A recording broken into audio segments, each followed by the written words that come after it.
Old soldiers like me are always saying that America is the greatest nation in the world. Well, my friends, I'll go on one better than that. America is the greatest nation that ever existed under the sun.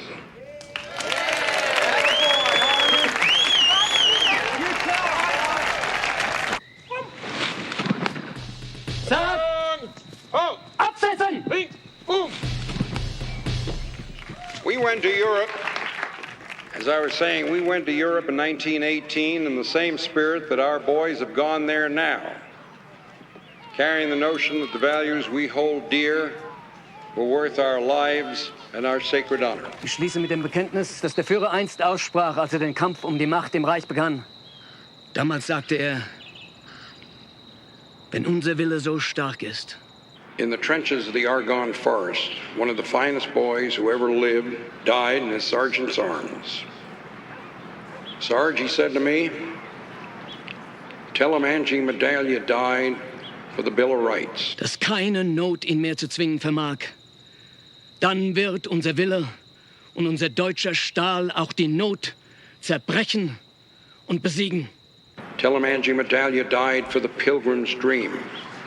Tell him Angie Medalia died for liberty.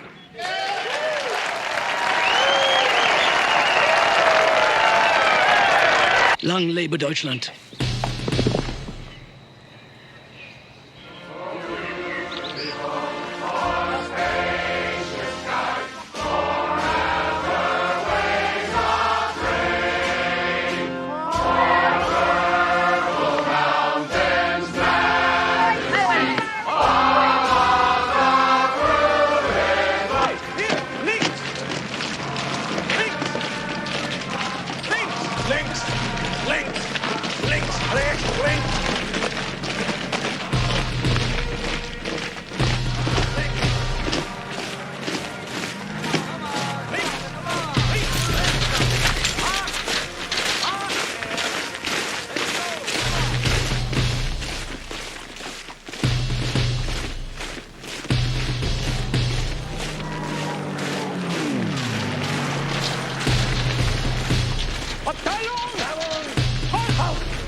And he looks at this mess sergeant, he says, Sergeant, me and my cadre will be back here in 1 hour. If this place ain't clean by then, you and me is stepping outside that back door.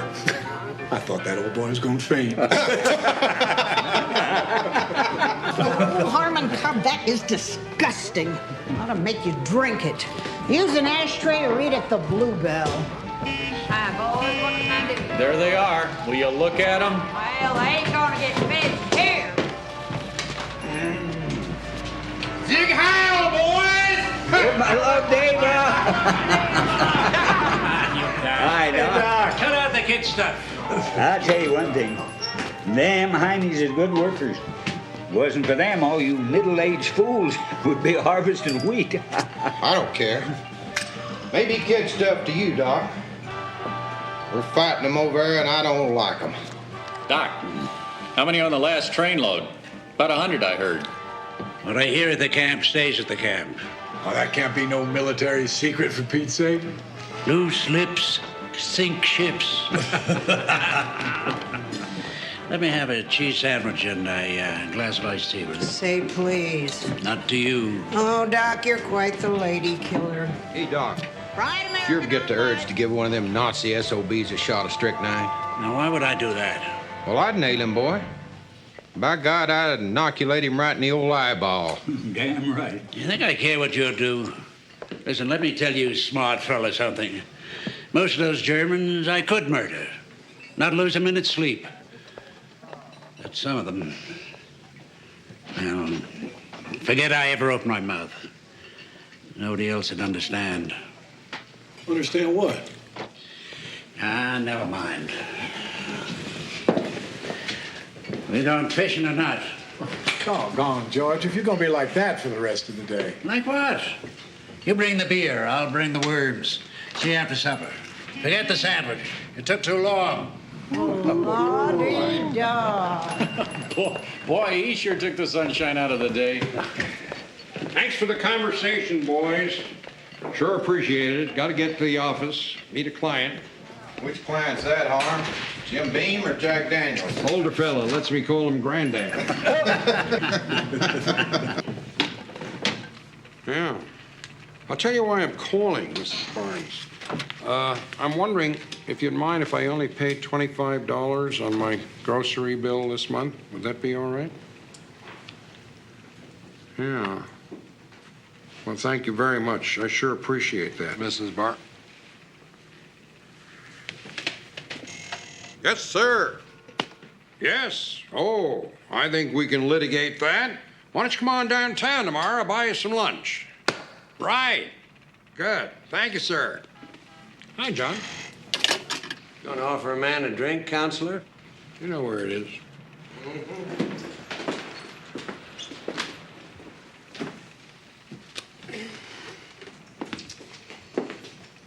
Some of the ladies ought to talk to Miss Barnes about shaving that mustache of hers. Well, hell, you've known her for 30 years. And there you were on the phone just now, calling her sir.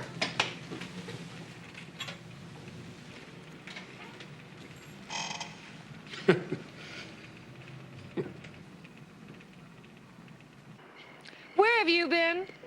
Had some work to catch up on. Oh, Dad, for Pete's sake.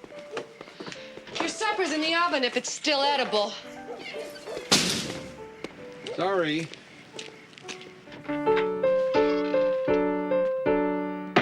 Hi, Grandpa. Hi, Cookie.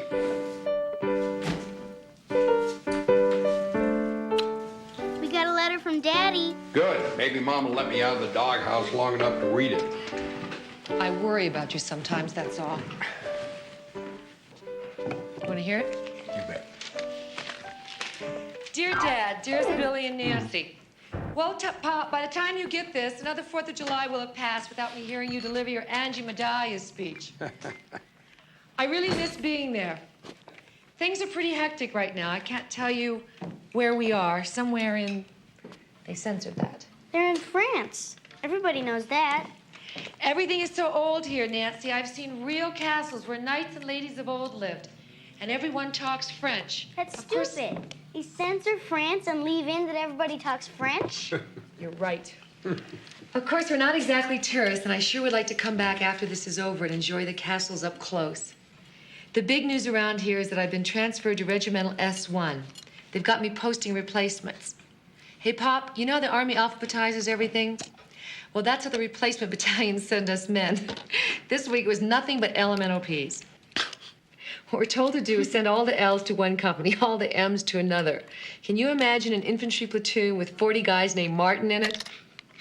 Here I am with a master's degree, and I only have to know 5 letters in a row. Sometimes we hear the artillery in the distance and know we're part of something besides a mountain of paperwork. It makes me think about all these Martins and Moskowitzes and Milligans and what's going to happen to them. I hope it's over soon so I can come back home. God, Billy, how I long to... Sorry, this part's for me. Mushy love stuff. I want to hear it. Not on your life. Come on, sweet pea. It's bedtime. Oh, not yet, Mom. Come on, Nancy. I don't want to hear it. Let's go. Oh, all right. Can I listen to the Whistler, please? All right, but then it's bedtime. You see the letter, Billy, please? Don't read the last paragraph. Why not?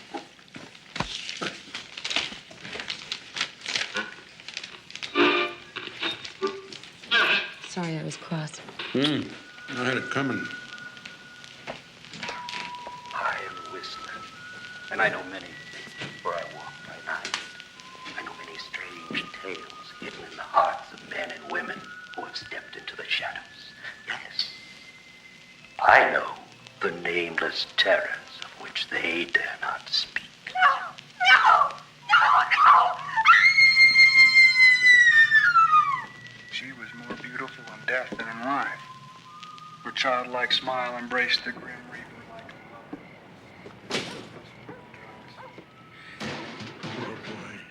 I could just see the ravage it went down to her face.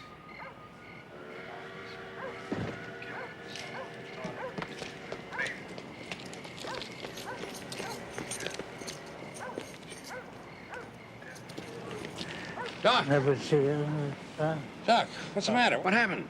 Very low. Here, let me give you a hand. No, Shall I call Edna May? I'll get up in a minute and be on my way. I'm not an experienced hero like you know. I need fortification. What you need is a quart of black coffee. Come on. Come on to the house. No. Let me ask you a question. What? Come on down here. I'm tired of looking up. All right, if I answer your question, will you let me pour some black coffee into you? Yeah, sure. Okay. You love your son, don't you? Of course I do. And then just hope he never ends up in hell. All those dead boys. What? Dead soldiers. The ones I know. And the ones I'll never know. What are you talking about, Doc? All those poor boys. None of them ever going home. The terrible sadness. What boys, Doc? None of your sons. What do you care? Come on, Doc. Let's get up. Yeah.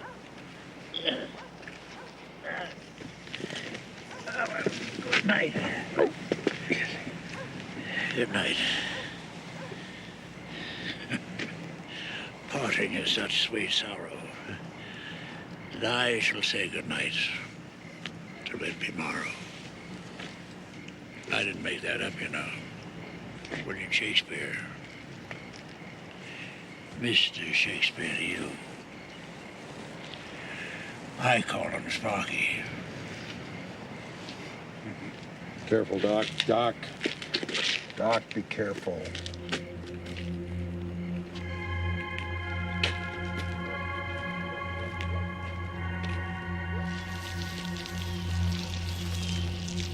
Hey, Pop, look at this. It says we've broken out of Normandy.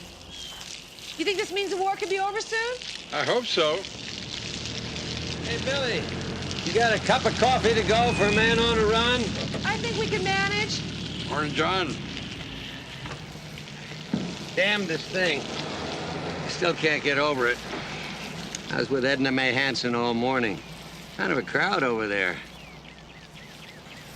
Looks like you haven't heard. Heard what? Doc Hansen. He's dead.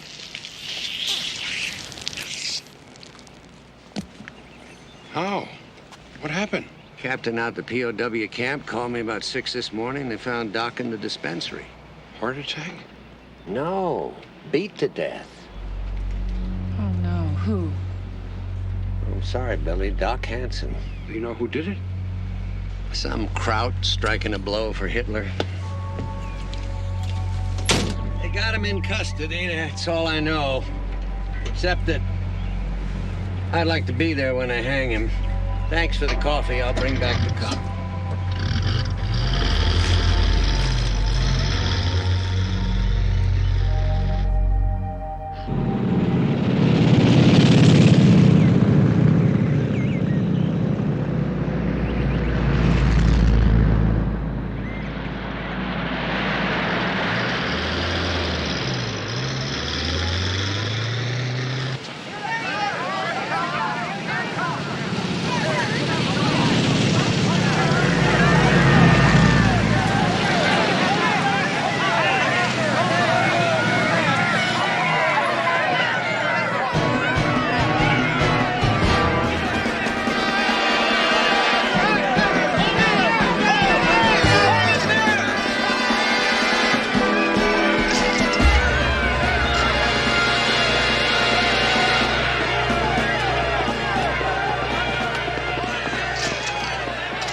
They tossed Charlie Canfield out of his chambers and moved in a U.S. District Court judge. They're going to try that German in a federal court. Federal court? Well, they ought to let me try him with a down 2x4. That's what they ought to do, you know. Lord, they got marshals over there. United States attorneys? Oh, yeah, Willie Jackson was out there all day yesterday installing new phone lines. You know, what I'd like to know is who in the world are they going to get to defend this crowd? Charlie says Clarence Darrow. Clarence Darrow? Was he kidding? Either that, or he hasn't heard that old Clarence has been dead for 6 years. Mr. Cobb? Sorry to bother you, sir. I'm U.S. Marshal. Could you come with me, please? Are you kidding?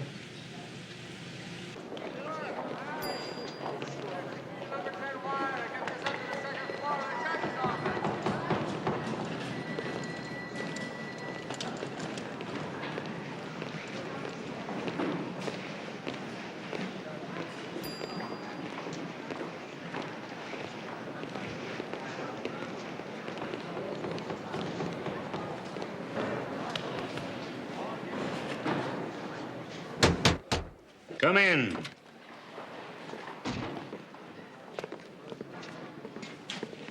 Mr. Cobb? I'm Stoddard Bell. That's B-E-L-L. Bell, how do you do? Yes, sir. That's just fine, thank you. Yes, sir. I'm sure from all the gossip, you already know there's going to be a U.S. District Court held here. What we're going to do is try a German prisoner of war for the murder of Dr. George Hansen.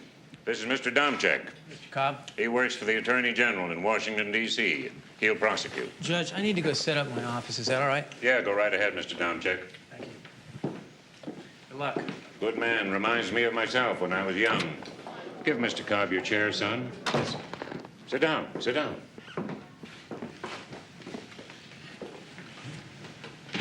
Now, the defendant, he's going to need a lawyer. I can appoint any member of the U.S. District Court bar I want to.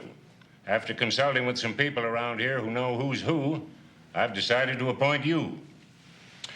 We have a touchy situation here, Mr. Cobb. There's 3 American airmen, POWs, who are in the custody of Nazi civil authorities. They're about to be tried before a criminal court in Darmstadt, Germany. The president wants to make sure they get a fair public trial. You follow me? No, sir. This trial is a way to assure that that happens. That's why we're trying it before a civilian court. Quid pro quo. If we give this German a fair trial, maybe they won't railroad our boys, you see? The president wants justice done, not only here in Lincoln Bluff, Colorado, but in Darmstadt, Germany, too. At 10 o'clock this morning, some federal marshals went out to Camp Bremen and took custody of the defendant. What the hell's his name? Geiger, Your Honor. Hauptfeldwebel, something. Wilhelm Geiger. What does all that German mean? Means a sergeant, Your Honor. Well, then say so. Yes, sir. I'm arraigning your client at 3 o'clock this afternoon. Not my client, Your Honor. I'm very sorry, sir, but I don't want the job. Thank you. Hold on. Gents, if you'll excuse us, Mr. Cobb and I are going to take a little stroll. Now, what seems to be the problem, Mr. Cobb? Well, Your Honor, for one thing, see, I live in this town. If the hangman's job was open, I'd be the first in line. The other thing is that I joined the U.S. District Court bar because their certificate looked pretty on my wall. I don't know the first thing about federal rules. I've never even been in a federal courtroom, Your Honor. I'll go easy on you. You'll enjoy the experience. Judge, my only son is over there fighting these people. Now, how in the hell can I defend a German for killing an American? I can't do it. What does the cardboard sign say on my chambers? U.S. District Court Judge. Yeah, but, Your Honor, A law professor once told me that one of the most important things a courtroom lawyer can do is gauge a judge. So to help you out, I'm going to tell you everything you want to know about me. I'm a very thorough fellow.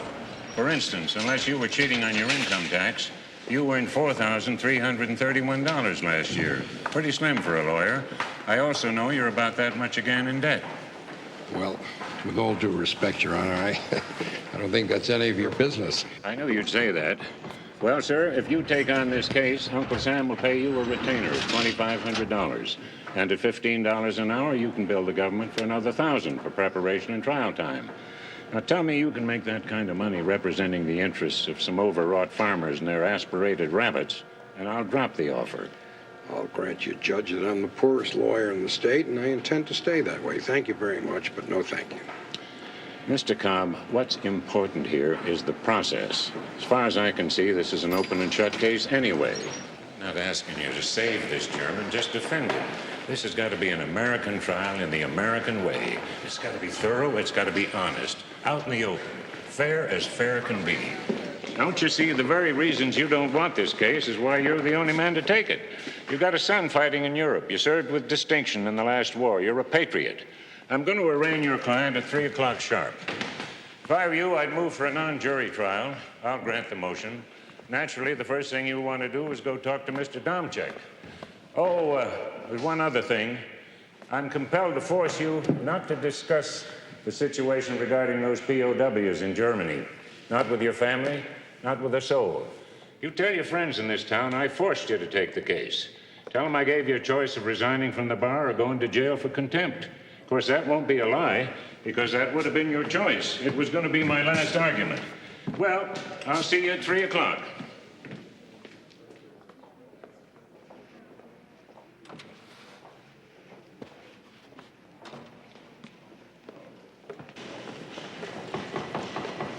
Cobb, put these files in that corner office against the wall. You planning to settle down in our little town, sir? Well, they've given me everything except a home-baked pie. Hey, Mr. Cobb, can you come over here for a minute? I just want to show you what I've got. Now, the county coroner, he's going to testify that the victim was beaten to death with a baseball bat. Sentry, victim arrives drunk. Sergeant of the guard, he finds the body. Commanding officer, he finds your client's iron cross in the victim's hand. He makes the arrest, and then he finds the murder weapon in your client's possession. Army CID expert identifies the victim's hair and blood on the bat. And this is my favorite. German sergeant, he's going to testify that your client wanted to kill Americans for Hitler. Now, here's what you've got. Somewhere. Statement from your client saying that he was asleep at the time of the murder, doesn't know anything about it. And I'll tell you, he's a real doozy, Mr. Cobb. This guy, he could have posed for Uncle Adolf Wants You poster. I think this is a change of pace for you, isn't it? I'll manage. Well, anyhow, in these cartons, there's some studies, classified studies of POW camps, and I can have them sent over to your office if you want. You have an office, right? Yes, sir, I do. Okay. So, where'd you go to law school? Oh, I didn't. Excuse me? I read for the law. What, like Abe Lincoln by candlelight? Yes. I also split rails and wrestled. And I'll bet I can tell where you went to school. Harvard. Harvard, yeah. It cost a bundle, but it taught me a lot. What it's going to teach you is free. I'll see you in court, counselor. Goodbye, Mr. Domchek. Domchek. Right.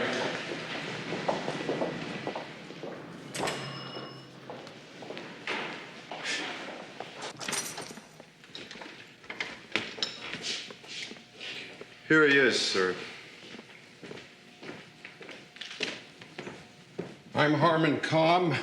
I'm appointed to be your lawyer. My name is Wilhelm Alois Geiger. I am a Hauptfeldwebel of the 15th Grenadiers, Battle Group Dornemann, 94th Division. I am a prisoner of war. You'll be arraigned in about an hour. That means I'll plead you not guilty, you understand?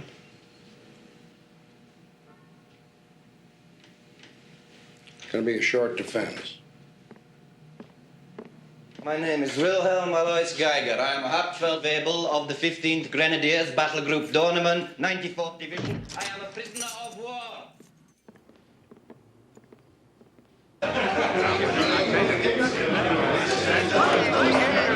So those are big-time recorders, huh? Sound like a bunch of monkeys. Give me $1 tip. Any of you snuffy Smiths ever do that? Just a minute, Mr. Cobb.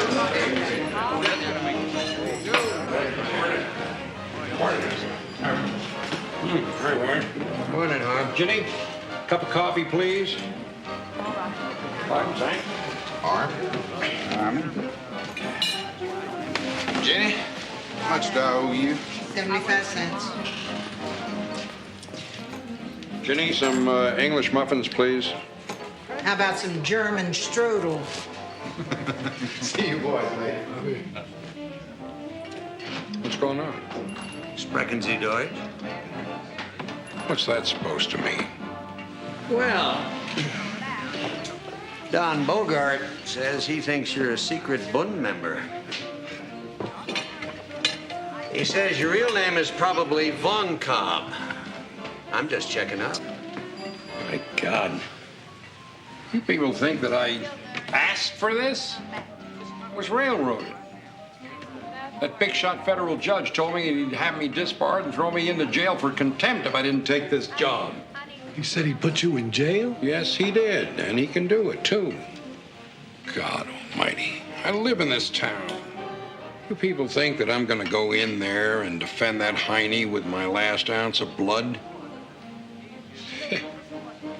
All I'm gonna do is make sure that snotty prosecutor doesn't make me look like a hick. Then I'm gonna go watch the hanging. I may even ask to spring the trap door. Excuse me for asking, but before you help out with the execution, you got to put up some kind of defense, don't you? So what do you got in mind? I don't know. Character witnesses. Character witnesses like who? I don't know. Joseph Goebbels, Hermann Goring, Heinrich Himmler. My star witness is going to be Adolf Hitler.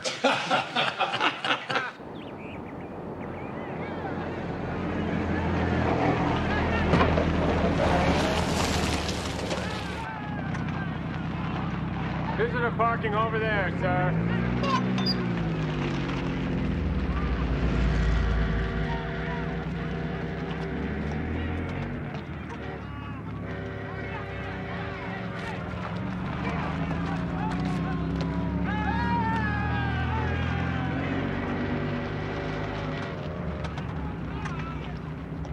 Major Lilly, Sergeant Geiger's lawyers out here.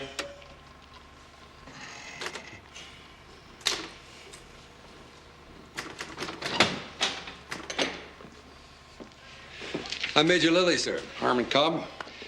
So, you would like to see our dispensary? If it's not too much trouble. Oh, it's no trouble at all. I'll show you around, and Sergeant Osias, he can tell you where the prisoners are working at. Thank you. Thank you very much. Thank you.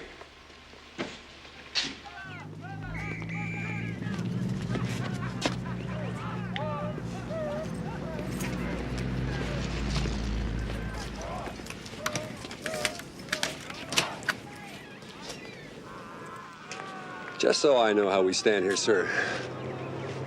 Are you defending Geiger by choice? What difference does that make? After you. Let me be clear on where I stand, Mr. Cobb. The fact is, Hansen shouldn't have been out here in the middle of the night. So while I'm sorry that he got killed, I really can't take responsibility for his death. Was this Doc Hansen's office? Yes, it is, sir. Okay, if I go in? Go right ahead. I think you should also know that this has been a model camp for 2 years. I have a good understanding with my prisoners. But Geiger's been a troublemaker from the moment he got here.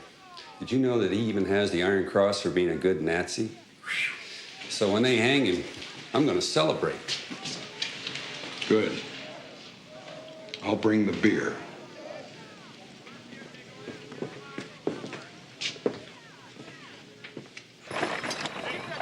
Fellow you're looking for is right up here.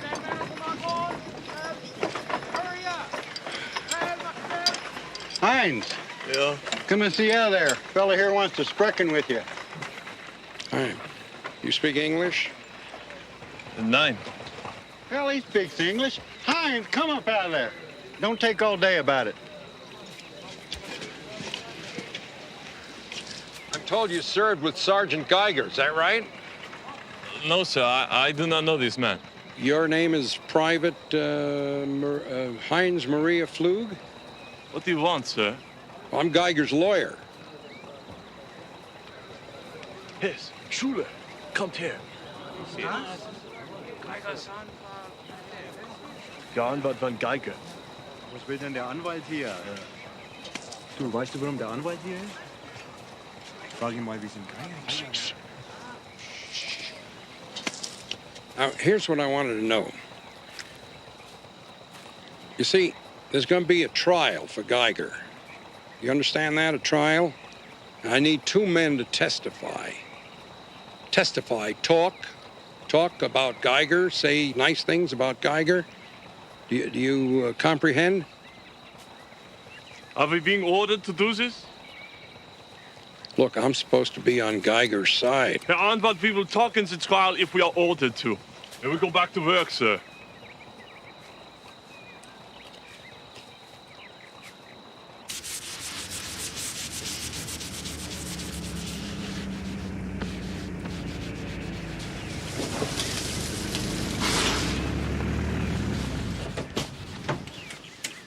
Who did that? Could have been lots of people.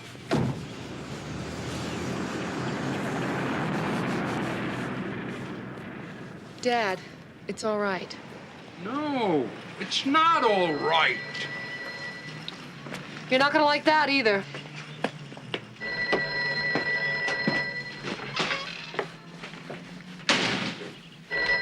Hello. Who is this?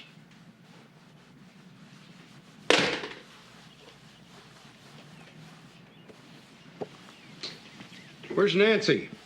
Upstairs, nursing a cut lip. Should have fight with Violet Sleed. Nancy! You tell Violet Sleed to go to hell! Rise and shine, Adolf. Out here.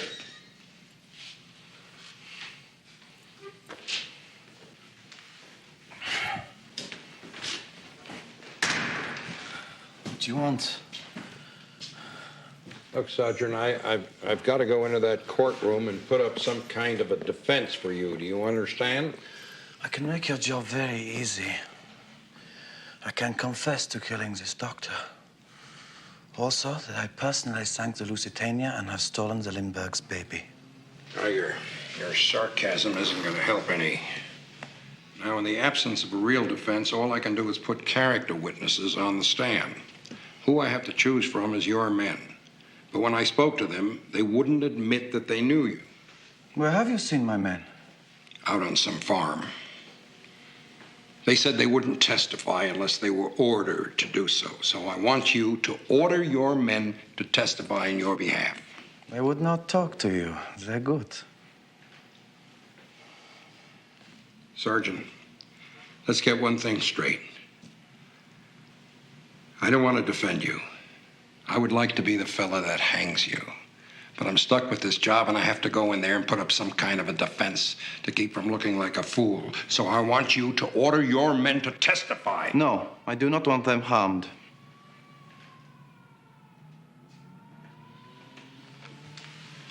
Oh, my God. Nothing is going to happen to them, for crying out loud. This is the United States of America. Not in Camp Bremen. Do you want a defense? Then what about the truth? Shall I tell you about the murder of Ernst Schmidt? Shall I tell you about the Lago Gestapo in Camp Bremen? No. You want only vengeance. So I will not tell my men to testify. For Wilhelm Geiger, you need no defense. You need a defense only for yourself.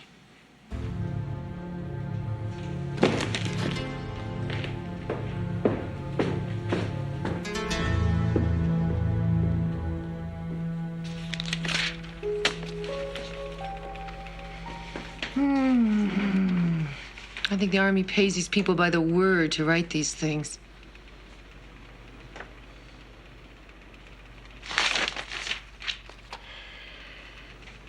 I'm going to look like a fool in there. Got no character witnesses. If I put Geiger on the stand, he'll make a travesty out of it. If I rest without a defense, a tough old judge will have me shot. Should have been a farmer. Maybe you should keep reading.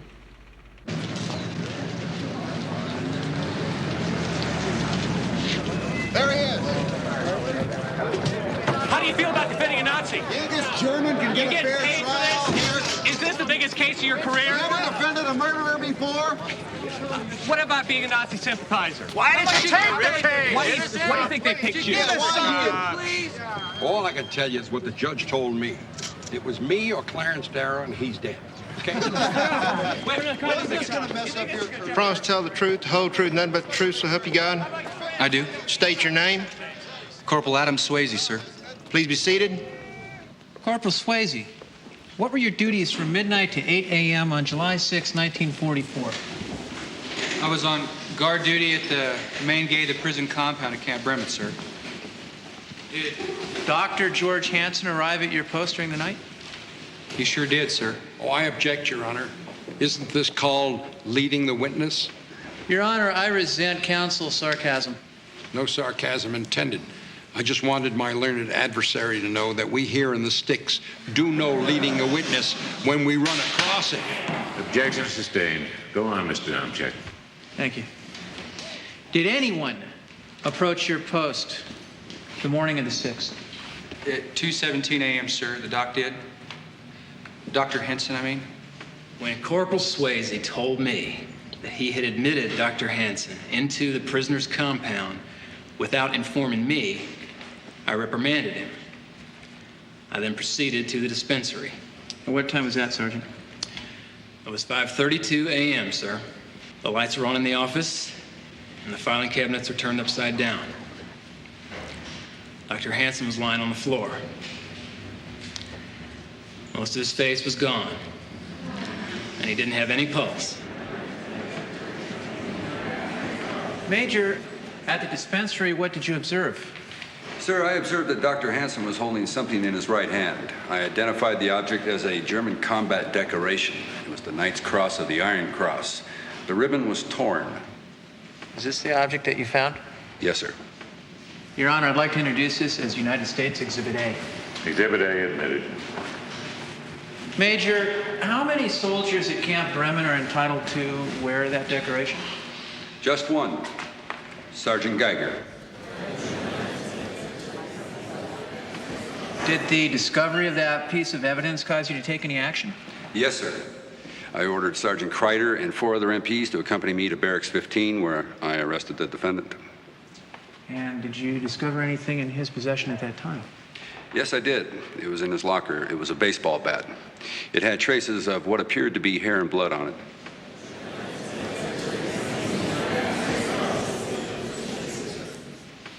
Your Honor, I'd like to introduce Exhibit B, the baseball bat. Exhibit B admitted. Your witness, Mr. Cobb? No questions. Hi, kids. Hi, Pop. Better. Hi, Grandpa. Do you want me to heat up your stew for you? Sure, Cookie. You know how to do it? Oh, stop it, Grandpa. How'd it go?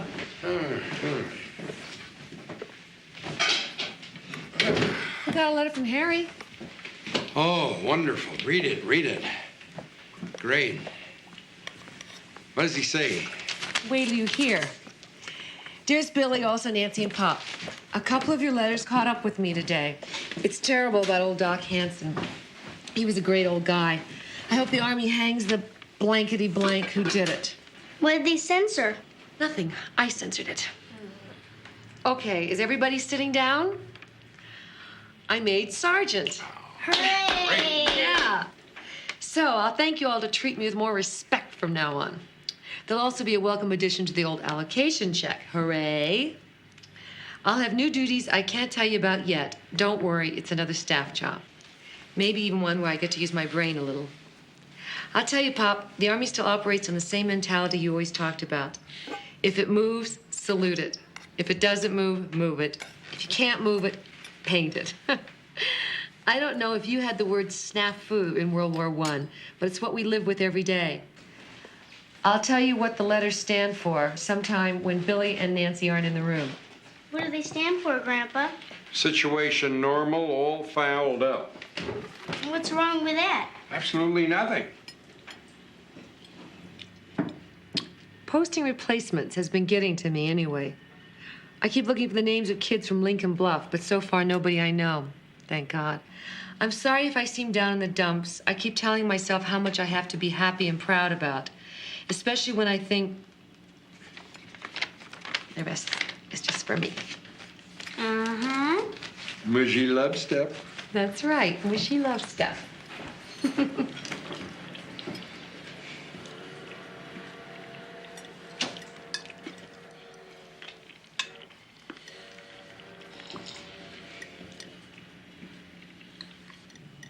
So, how'd it go today? Okay. I think I did okay with Domchek. I managed to get his goat a few times. It's nice, huh? Good.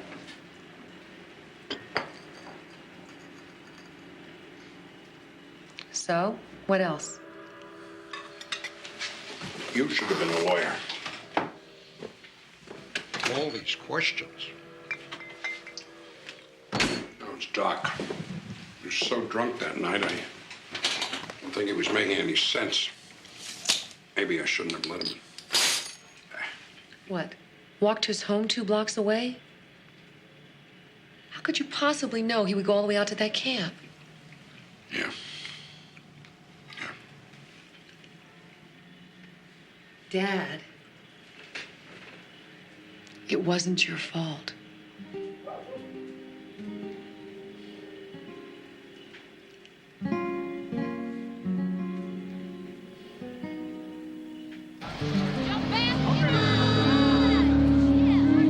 The left temporal bone of the skull was crushed, multiple fragments of which were embedded in the victim's cerebral cortex.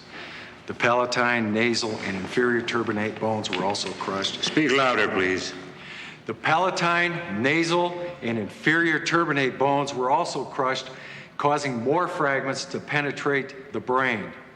In addition, the right occipital bone exhibited a lateral crack, also produced by a rounded, blunt instrument. In my opinion, this trauma to the brain produced instantaneous death.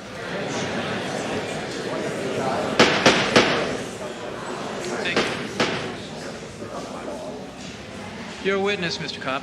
No question. You can step down. The United States calls Hauptfeldwebel Hans Riefenstahl.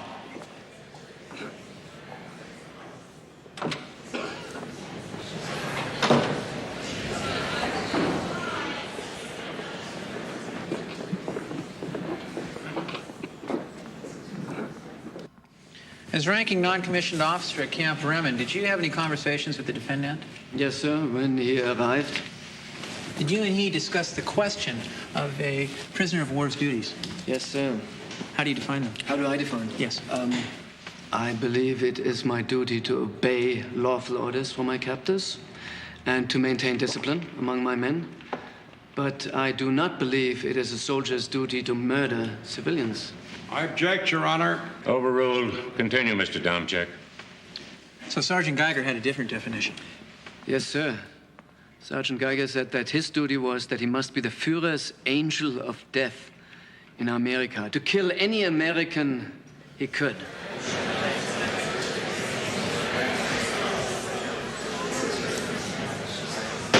Sergeant Riefenstahl, would you define a Nazi as one who is a member of the National Socialist Party? Yes, sir. To the best of your knowledge, is Sergeant Geiger a member of the National Socialist Party? He has told me he is, yes, sir. Are you? Am I, sir? No, sir, I'm only a soldier. Your Honor, the United States rests. Mr. Cobb, the defense can proceed in the morning. We're adjourned.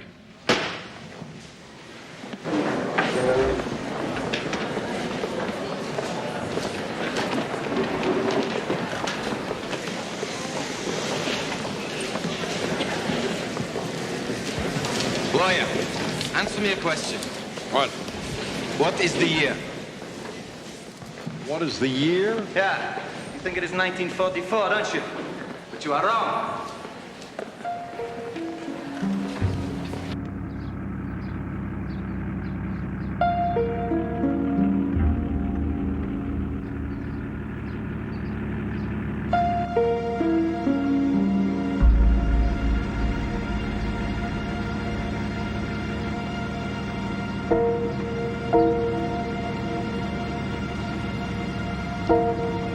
Good evening, sir. Nobody seems to be at home. Are you Mr. Harmon J. Cobb? Yes? I'm Second Lieutenant Jack Morton of the Adjutant General's office at Fort Dawson. Could we go inside, sir? No, I don't think so. I'm sorry. The War Department regrets to inform you that Sergeant Harold S. Cobb was killed in action 5 of August 1944 during combat operations in the European theater of war.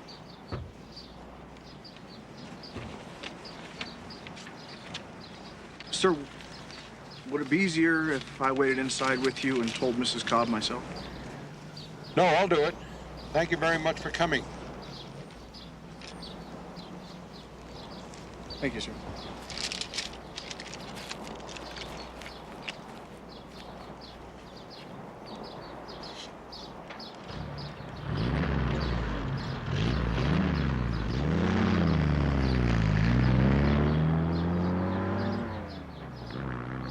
I'd replace you if I could, but I can't. Please, Judge. I can't go on with this. I can't even think.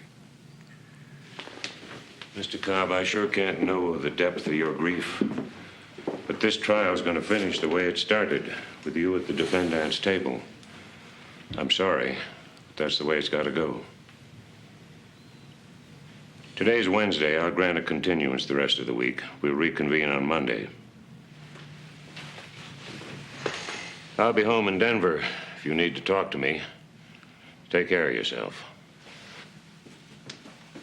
Thank you.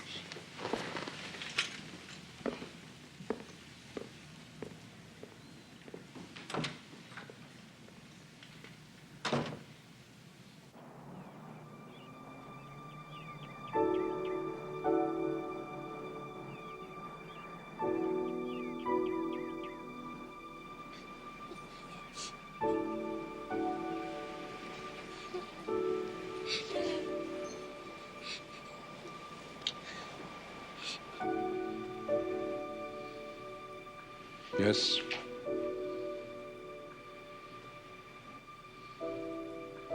I see. No, thank you very much. I appreciate your taking the time. Thank you, and the best to you too, sir.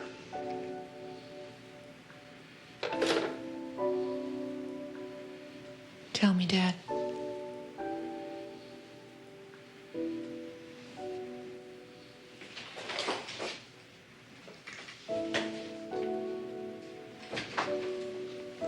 I want to know. Tell me.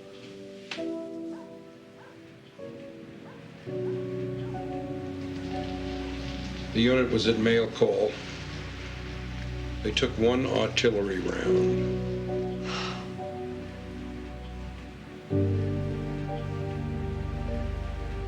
That's all.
Grandpa?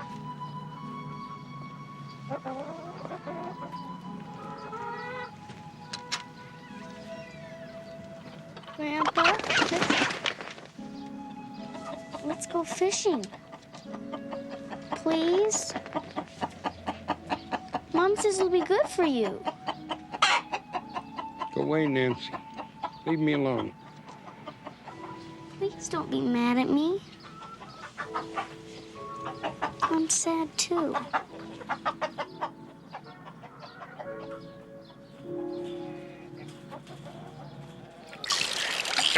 Got him. Jeez Louise! It's a whopper! That's it. Use the reel. Use the reel. Let him run. Let him run. Rod tip up. Up, up. Good, good. Come on, fish. That's it. You've got him. Come on, fish. Reel him, Squirt. Reel him. A little more. More. More. There he is. All right. Bring him over here. Hold him. I'll bring him up. Grandpa, he's beautiful. Look at all the colors. He's red and blue and silver. Can we keep him? Please. I want to show Mom. Well, it's your fish, Squirt, but if you keep him, he'll die, and all those colors will fade away. Nobody will ever know he looked like this. Hold my rod. Maybe he won't change.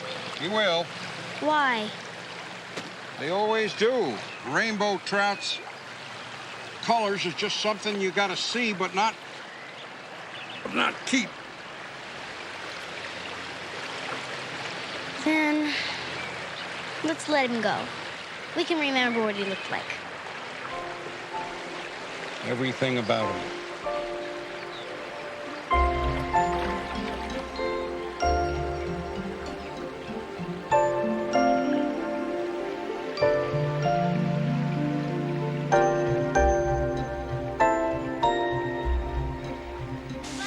Yeah, but we quit this one time. Take a rubber on my stuff. Break real, okay? I've got it. Wait a second. Ready? Let's go. Look, Grandpa, it's Mr. Heathcote. Keep moving, Squirt. Don't you like the rain, Grandpa? Of course, I love it. Now, come on. Grandpa, have you ever catch a fish that big? Never. Clarence, what's going on? Oh, I was just driving around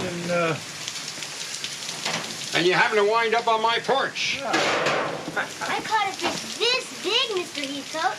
how big? This big. You do that just like your grandpa. Still the biggest fish ever caught in that river. Mom, we're home. Wait till I tell you what happened. What? What's on your mind, Clarence? Oh, I was just wondering how he was holding up, was all. Pretty good in some ways, other ways not so hot.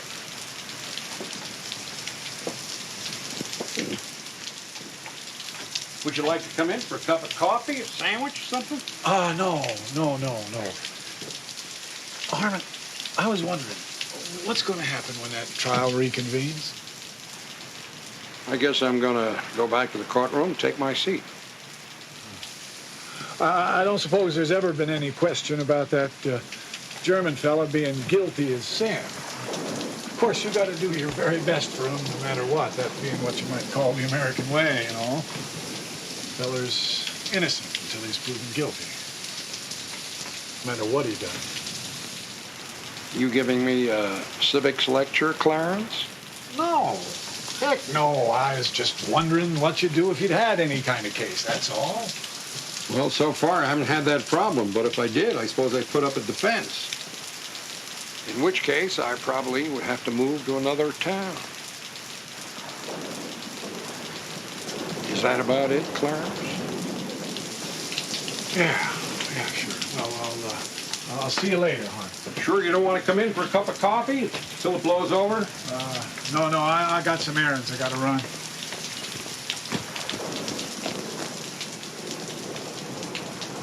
What time is it? 3 a.m. Does John Wallace know it's 3 a.m.? He says it's important. Crying out loud. It's all right, honey. Mommy's coming. What's the matter? Truck stop closed? I just thought it was time I brought back your cup. What's going on, John?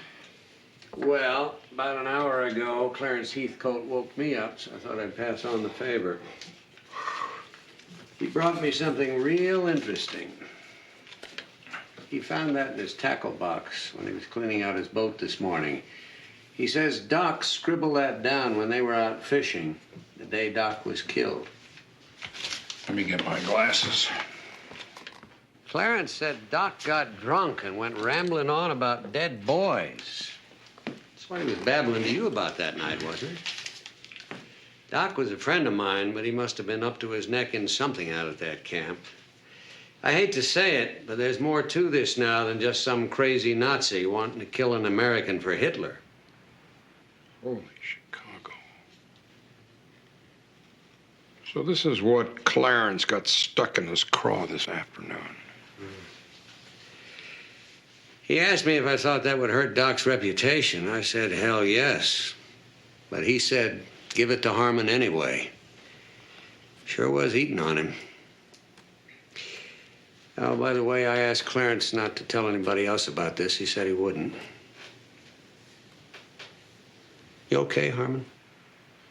Okay. Good. Thank you very much, John. See you later. Night, Billy. Good night. Everything all right? Billy, come over here and listen to this. This was written by Doc Hansen the day he died. He got drunk and he wrote this. Sir, Camp Bremen is hell on earth, a place of death. If what I am about to reveal results in the criminal prosecutions of myself and others, so be it. I have harbored this burden with great difficulty, and with the murder of Corporal Ernst Schmidt, I can carry it no longer. That's it. That's all there is. Corporal Ernst Schmidt. I remember talking to Geiger. I told him something about this being the United States of America, and he said something about the murder of Ernst Schmidt. I didn't know what the hell he was talking about. I wasn't even listening to him. Oh, my God. What am I going to do?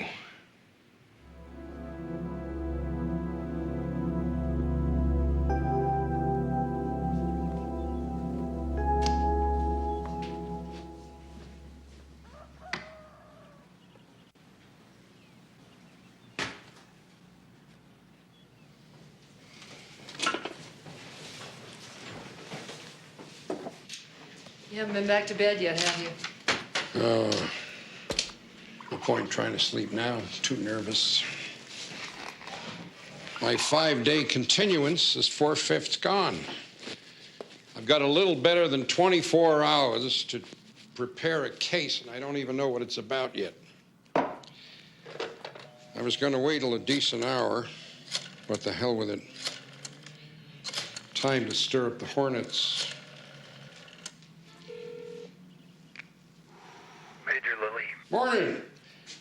Major, it's Harmon Cobb. I'm not calling too early, am I? At 6 a.m. on Sunday? You see, I'm stuck between a rock and a hard place here, trying not to look like a fool in court. I've run across a name, and I was hoping you might be able to shed some light on who this fellow might be. What's the name? Corporal Ernst Schmidt. Corporal Ernst Schmidt. Major, hello? You still there? Can I ask in what context you ran across that name? Oh, I believe Doc Hansen mentioned it to me once. You did? A sick prisoner, was he? Hello, Major? Goodness me, I haven't stumbled on some military secret, have I? Private Schmidt was a new prisoner. He died of natural causes less than a week after he got here. Natural causes. Oh. Did Dr. Hansen treat him? I suppose he must have. Well, then I guess there'd be some medical files on him. You don't suppose I could take a look at those, do you? Sorry. If this is in connection with the trial, you'll have to get a subpoena. A subpoena? Oh, no, it's not that important. I'm sorry I bothered you. Thank you very much. Goodbye.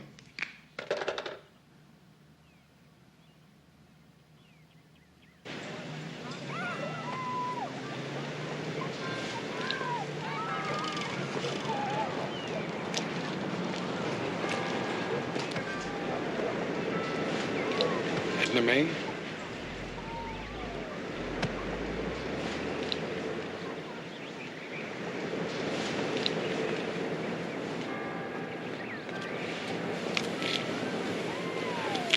Hello, Edna May. How you feeling?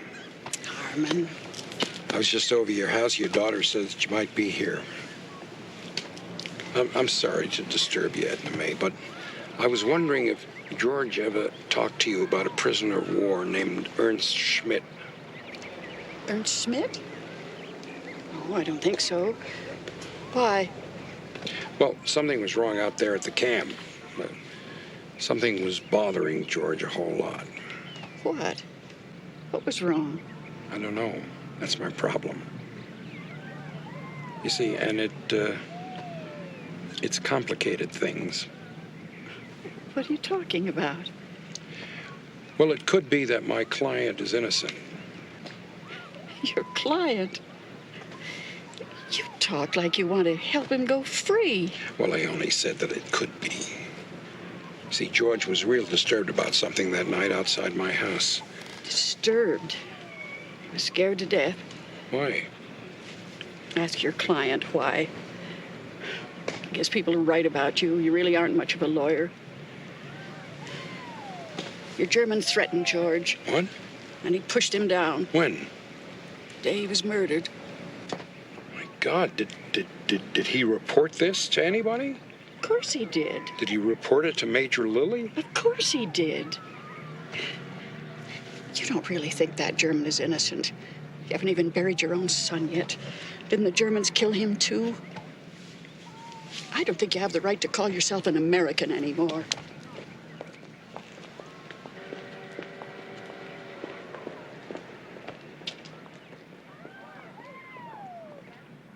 The other day you tried to tell me about Ernst Schmidt. I wasn't interested. Now I am.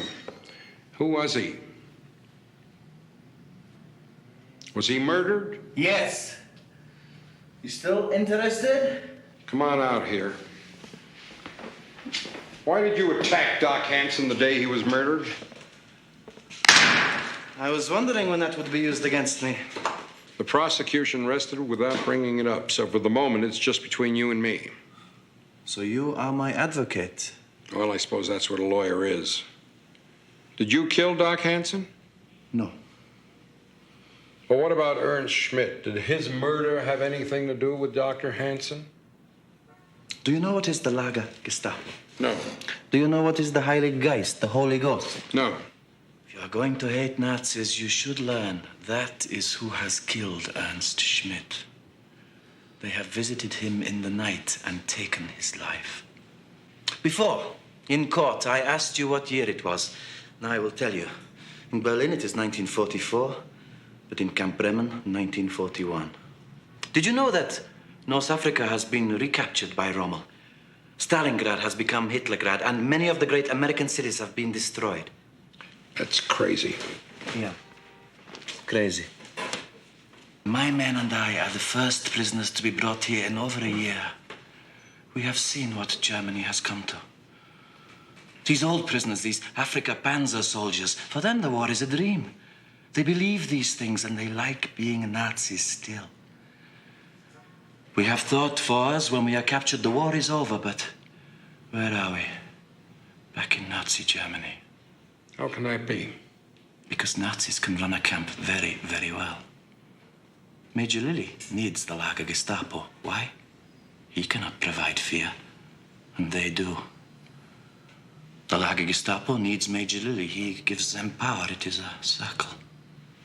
And do you know who is the head of our Lager Gestapo? Sergeant Riefenstahl. This man who says, I am a Nazi, and he is not. He and his men are the Holy Ghost who visit you in the night if you speak against Hitler. Ernst Schmidt has made a joke, only a joke, about fat Hermann Göring. When we go to bed at night, he is there. In the morning, he is gone. I demand to see Major Lilly. I ask him, where is Ernst Schmidt? He tells me, Schmidt has died in the hospital of natural causes. The doctor has written this in the records. I go to see this doctor. I ask him, why does he write this lie? I'm very angry. I put my hands on him, and I can hurt him, but no. I stop. The doctor is calling Major Lilly on the telephone to punish me. It would be easy for me to kill this old man, but I went away. And I wake up in the morning when Major Lilly is telling me I am a murderer. Did you see Ernst Schmidt have this rendezvous with the Holy Ghost? No. Did you see the body? No. Well, Schmidt was in camp less than a week. How the hell do you know he didn't die of natural causes? I have 15 years in German army. I know. Did Doc Hansen talk to Major Lilly in your presence? Yes. I'm not ashamed to be a soldier. I have killed men, yes, Americans. But they were soldiers, and it was my duty. These things I have done. But I did not murder Dr. Hansen.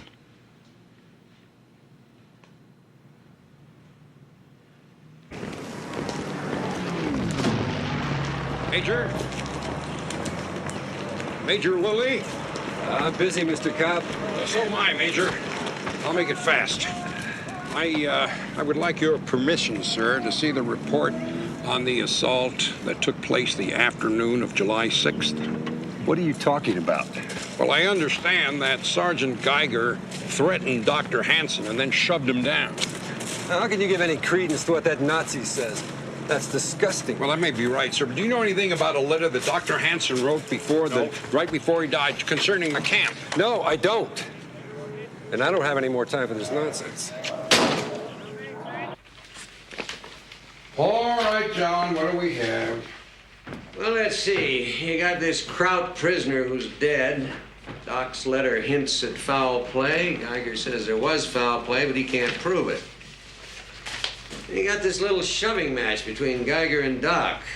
Edna May says it happened. Geiger admits it. And they both say that Doc told Major Lilly about it. So how come Lilly didn't arrest Geiger? That's very interesting. What's real interesting is that Domchek didn't bring it out. He must not know about it. Will you two pipe down in there? I'm trying to concentrate. Oh, sorry. You can get up, honey. My legs have gone to sleep. Is that Nancy in there?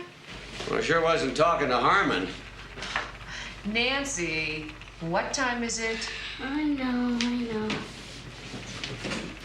You know what I did right after supper? What?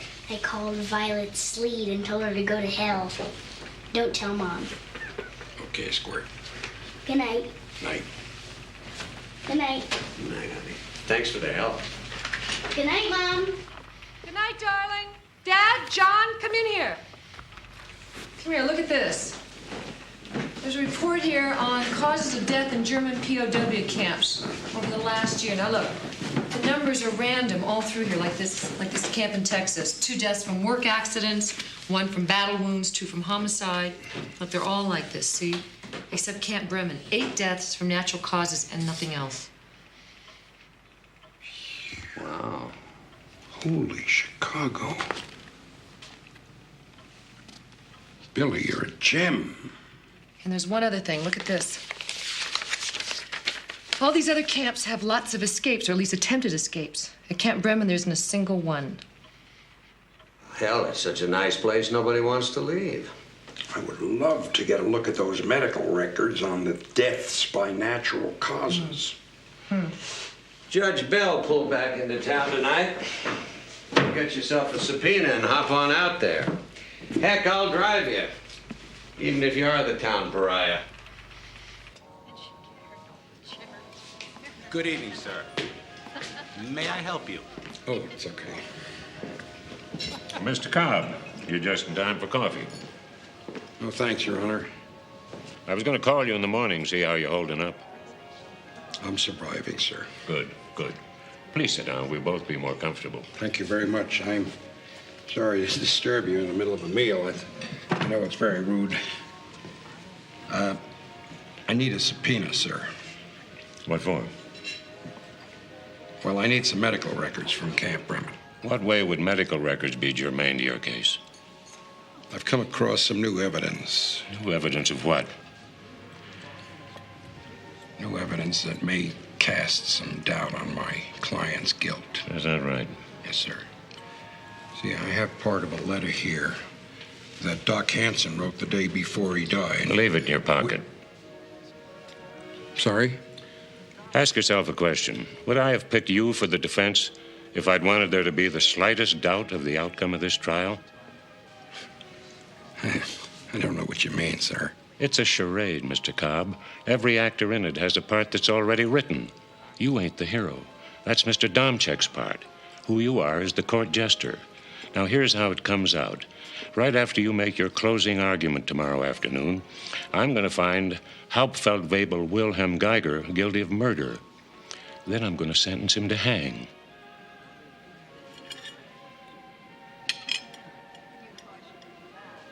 Of course, Domchek does dress better than you. He looks more like a hero. What you need is one of them caps with pointy things. It's got bells hanging on them. We're going to take this to the Supreme Court, by God. Dad, it's your word against his. See, how's about little shoes that curl up at the ends? Oh, cut it out. Well, now think about it, Harmon. What's the jester's job? To make the court laugh, even if that means making fun of the king. I don't know what the hell you're talking about. Jester's supposed to stir things up. If I was you, I'd put on my bells and start making some noise. What are you talking about? I mean, out at the camp, where they got all Doc's records.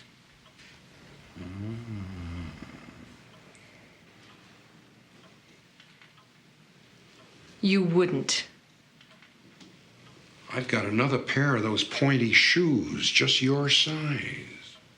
My size? Billy, find me a flashlight. Pop! A sweater.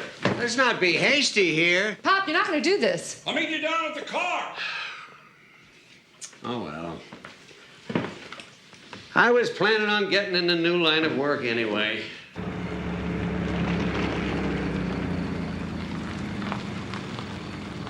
Official business, son. We have to speak to Corporal Swayze immediately. Right over there, sir.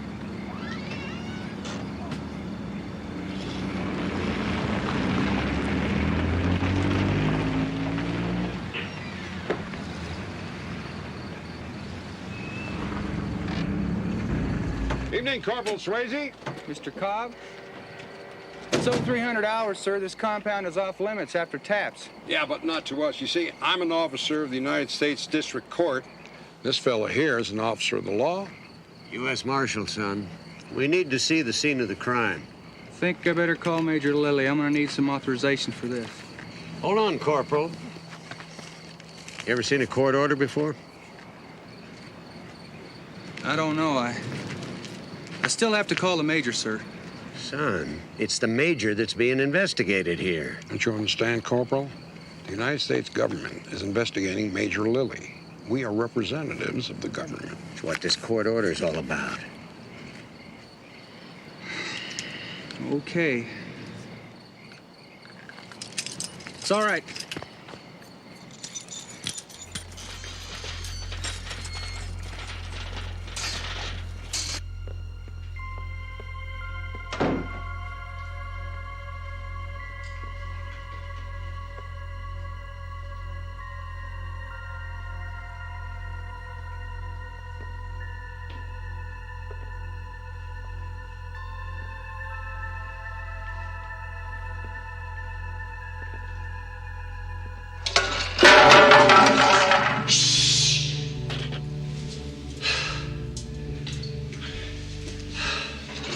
This. You think I'm not? Keep moving. Gotta go to the bathroom. Should have thought of that before we left the house.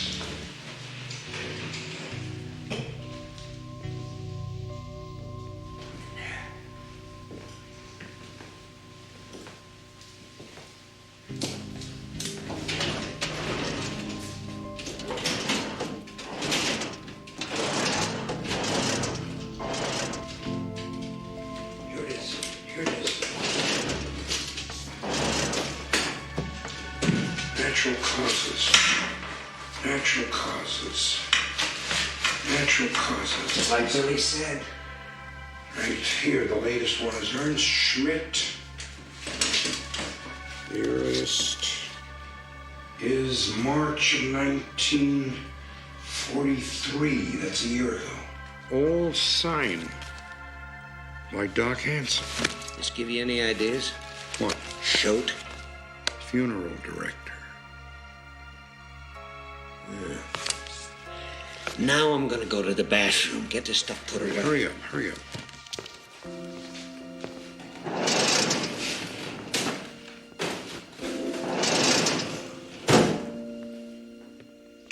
Was ist hier los? Halt! Wer bist du?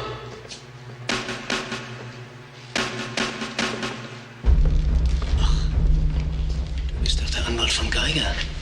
Was machst du hier? Niedermachen.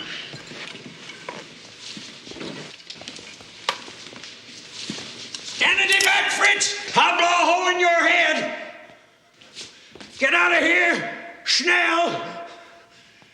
Raus! Verziehen uns. Verflucht, die zwei wissen Bescheid. Wir müssen uns mit sprechen.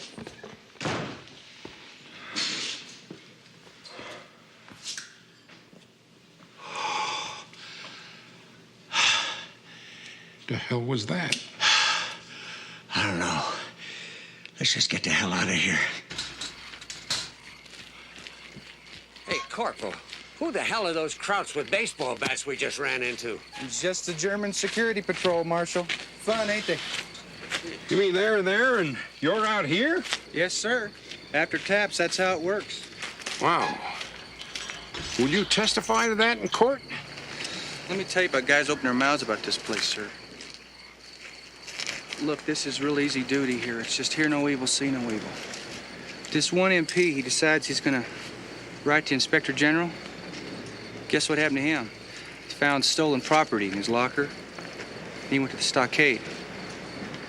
Do you have any idea what happens to an MP inside a stockade, sir? Okay, fair enough. But listen, Corporal, you are already a witness in this trial. I could recall you if I wanted to. Put you on the stand as a hostile witness, and you'd have to tell the truth.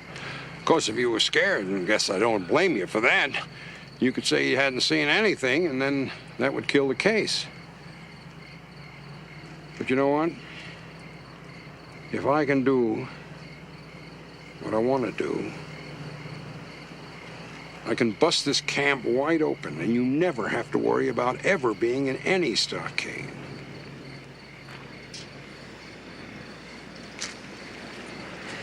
Can I think about this, sir?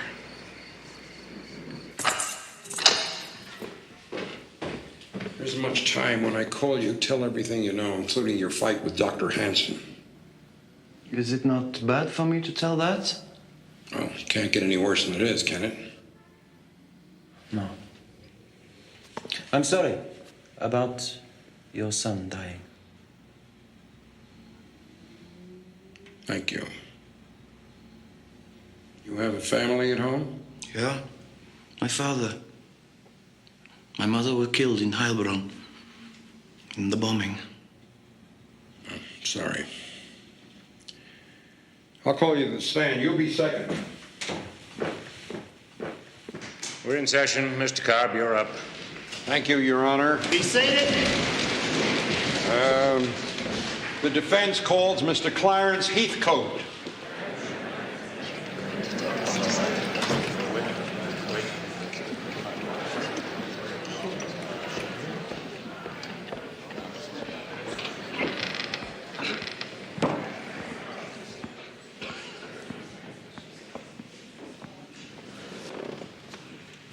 Raise your right hand.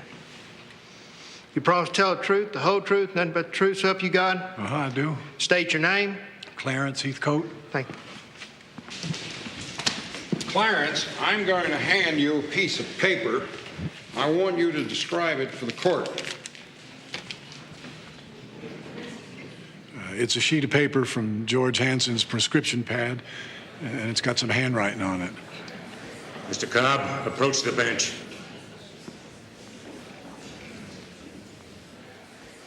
I want to see you in my chambers. Your Honor, I object to any ex parte conference. Then you better come too.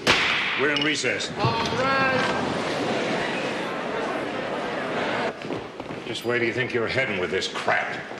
Judge, you may think I'm incompetent and that this trial is settled. But whether you like it or not, there's been a conspiracy to conceal at least one murder of a prisoner at Camp Bremen, and I can prove it. What are you talking about? Are you crazy? No, I am not crazy. Both I have of you, shut evidence up. which... All right, I'm going to tell you why this trial's going to end the way I say it's going to end. You remember those American airmen I told you about getting tried in Darmstadt, Germany? Yes, sir. They're going to be sentenced to hang. There's no doubt about that. Well, the president doesn't want them hung, so we need one of theirs to hang. What if theirs isn't guilty of the crime he's accused of? Doesn't that matter? You think ours are guilty of crimes against the Reich? The idea is for nobody to hang. The president wants to trade our flyers for a bona fide Nazi hero. Now do you understand?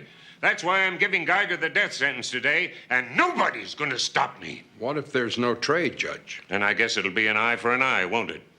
Why didn't I know about this? Because you didn't need to.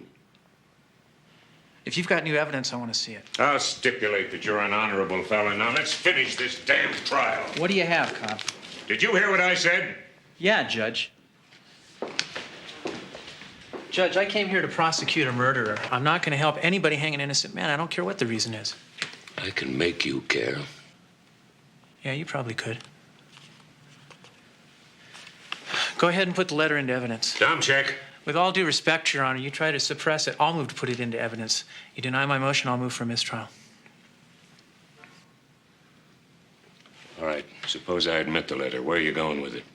I'm going to destroy Major Lilly, Your Honor. He's the one that's acting like a Nazi here.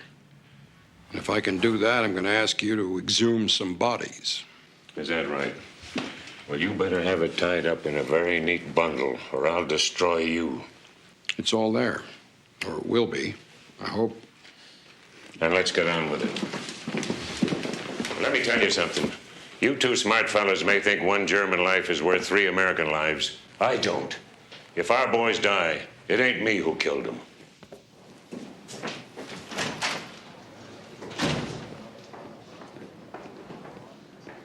Camp Bremen is hell on earth, a place of death.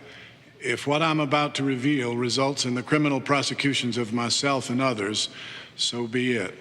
I've harbored this burden with great difficulty.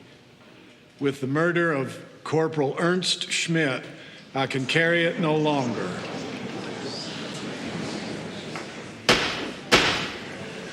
Thank you, Clarence. Mr. Domchak? No questions. You may step down, thank you. Any further witnesses, Mr. Cobb? The defense calls Sergeant Wilhelm Geiger.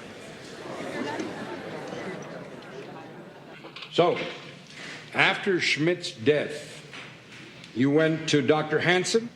Yes. I told him I believe he is lying. I am sure Schmidt was beaten to death. Then what did Dr. Hansen say? He told me to get out. What did you do? I pushed him to the floor.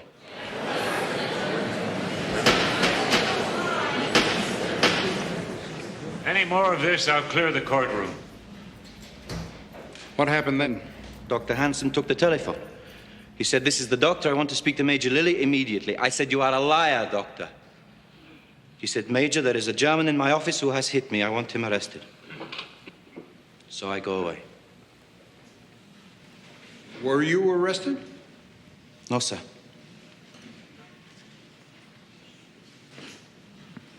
Sergeant, what is the Lager Gestapo?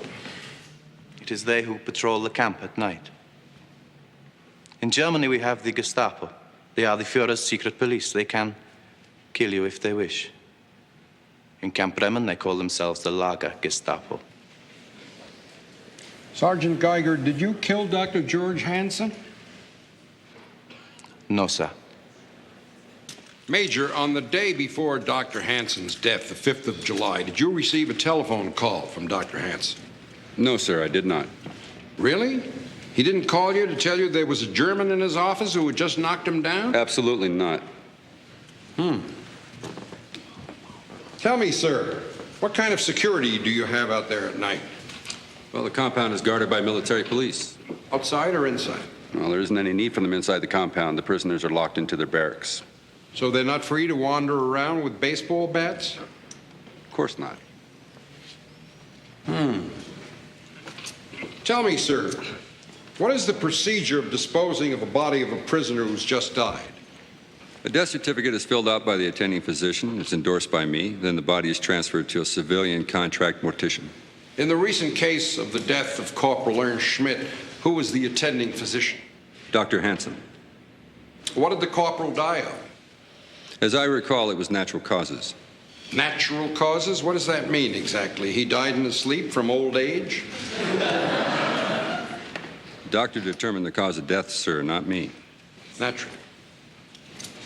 Now, when a body is given over to a contract mortician, does somebody sign it over?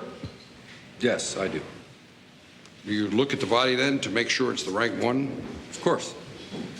So you actually saw Corporal Schmidt's body when he was given over to the mortician? Yes. What did it look like, Major? Well, actually, it was covered up. You just said you looked at the bodies when they were given over to the mortician. I only looked at his face.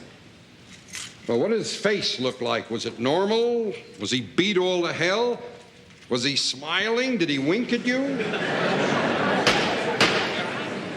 Knock that off, Mr. Cobb. Sorry, Your Honor. Tell us, Major, what did the corporal's face look like? Normal. Thank you, sir. No more questions. Mr. Domchek? No questions. You can step down, Major. We'll take a 10-minute recess.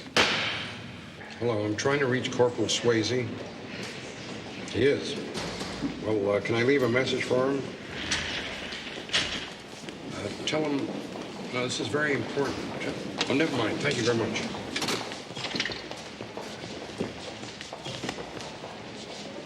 What are your duties, Corporal?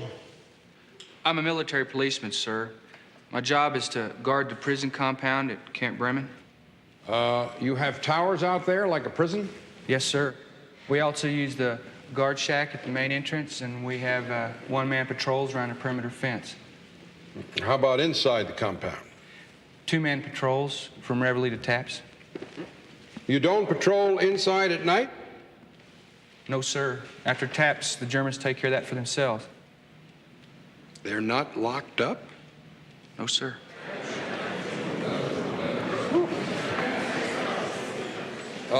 These German patrols, Corporal, are they armed? Well, sir, about a year ago, the Army supplied the camp with a whole bunch of baseball equipment. Germans don't play baseball, sir, but they sure did find a use for them bats.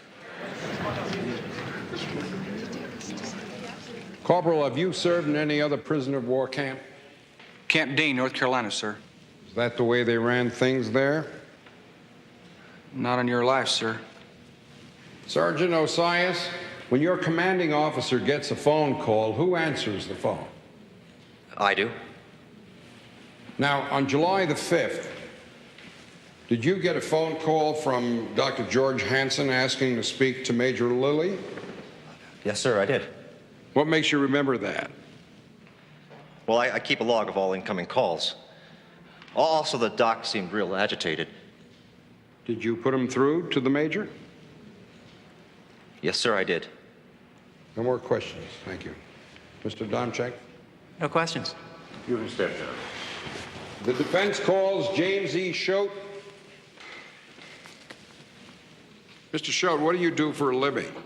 I'm a mortician. I own Schote & Son Funeral Home.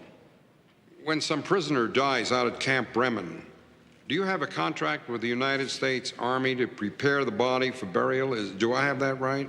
Yes, sir. Did you recently handle the body of Corporal Ernst Schmidt? I believe that's a military secret.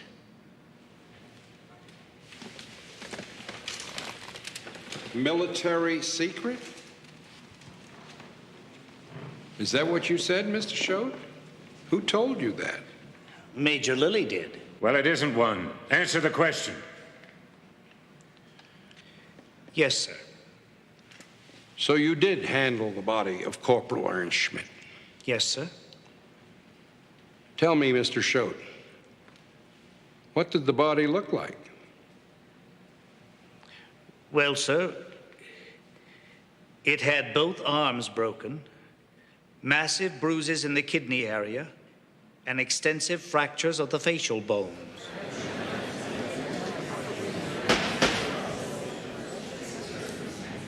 Question. Tell me, Mr. Schote, what did the body look like? Answer. Well, sir, it had both arms broken, massive bruises in the kidney area, and extensive fractures of the facial bones. Question. Thank you, sir. Major Lilly, now that you've heard the testimony of Sergeant Geiger, Corporal Swayze, Sergeant Osias, and Mr. Schroeder, I'm going to ask you again. Did you get a telephone call from Dr. George Hansen on the 5th of July?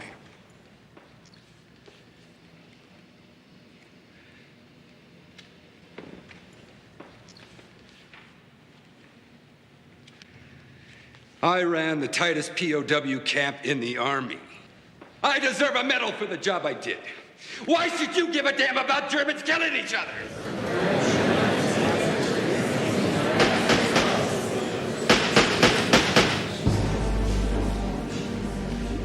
Major, I ought to inform you about now that under the provisions of the Fifth Amendment to the Constitution, you don't have to testify to anything that might incriminate you.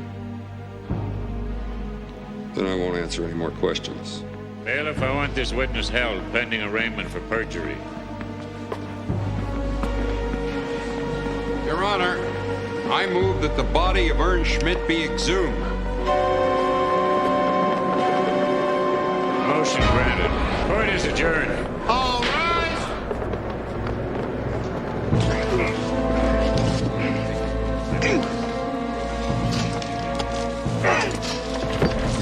Open it.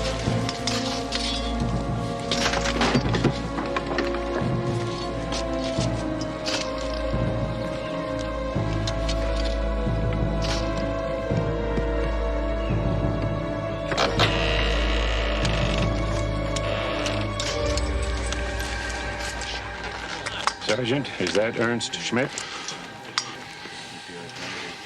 Yes, sir.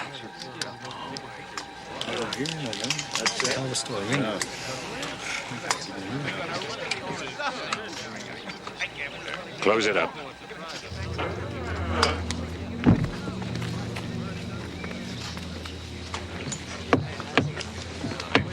How many more of these are there? 7. Well, then we'll open them all up. Move for acquittal and I'll grant it. I guess this turned out all right. After I've convened a grand jury, I'll probably end up with a whole mess of condemned Germans for the president to trade. Of course, you gents understand, I'll be taking the credit for this whole thing. Mr. Cobb, I knew all along that you had what it takes, and I'm going to tell that to the Attorney General.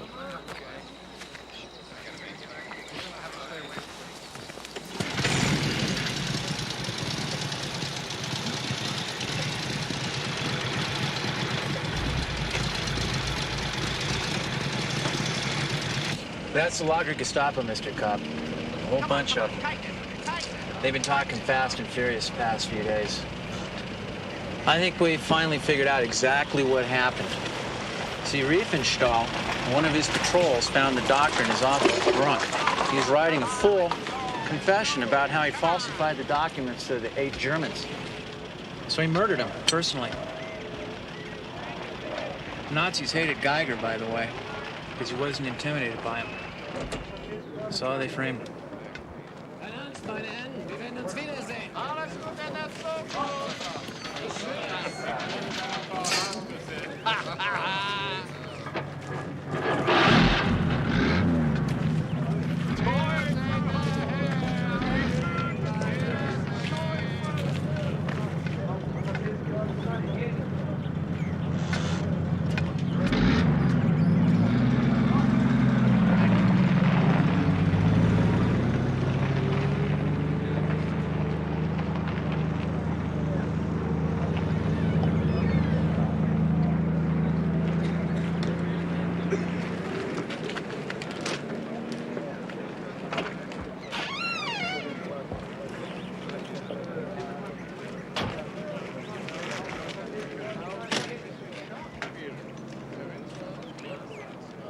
I want to say goodbye and good luck. So, you have saved my life. Yeah, well, I didn't do it for you. I did it for a lot of other reasons. That I know. But still, I thank you. You know, after this war is over, you won't have much to go back to. I hope you can make the best of it. We all will have losses to live with. Yeah. Goodbye. Goodbye.